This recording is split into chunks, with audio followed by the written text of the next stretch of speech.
नमस्कार, welcome to Odia cook food style.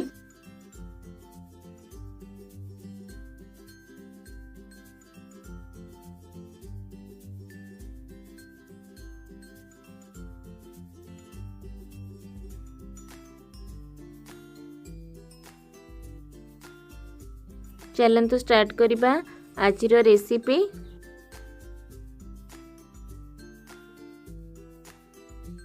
आज आम प्रस्तुत करवा आलू और आंबुलर गोटे स्वादिया रेसिपी।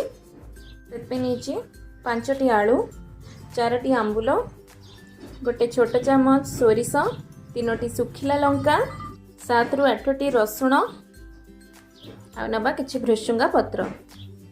चलंतु स्टार्ट करिबा। सबु आलू को मु भल भाबे धोई नेछि। प्रथमे आमे आलू रू सब चोपा काढी नबा। आलू को छोट छोट पीस करके काटी दबा। तापरे आलू को सिझाई दबा। देखंतु आलू को छोट छोट पीस करके काटी देले। एबे चलंतु आलू को सिझाई दबा। दे दबा गोटे ग्लास पानी। पानी को फुटीबा को दबा। देखंतु पानी एठी फुटी आसिलानी। एथे दे दबा काटी की रखिथिबा आलू, 1 टीस्पून हळदी गुंड, दे दबा स्वाद अनुसार लूण, दे दबा एथे गोटे छोट चम्मच काश्मीरी रेड चिली पाउडर,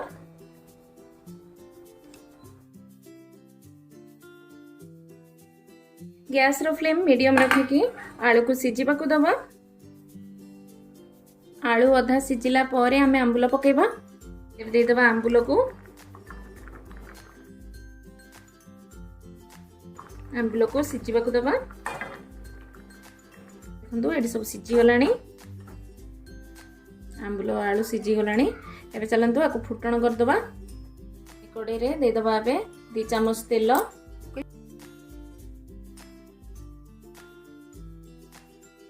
हे गलानी। एबे दे दबा एथरे सोरिष,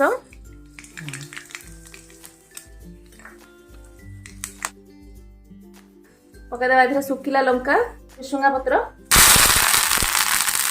रसुण,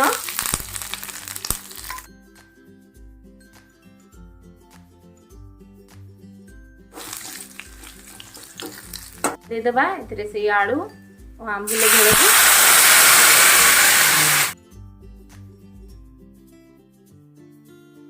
दे दबा भजा जीरा और लंका गुंड।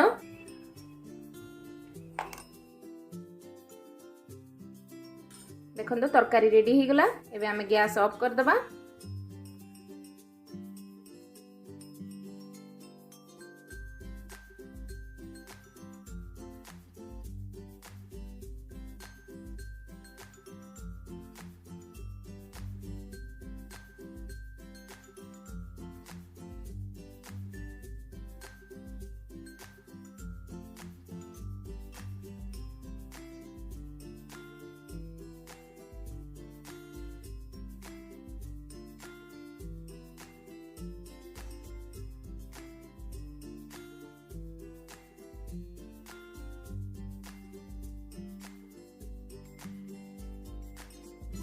आजिर रेसिपी जदि आपण मानकु भल लागिला तेबे लाइक कमेंट शेयर करंतु।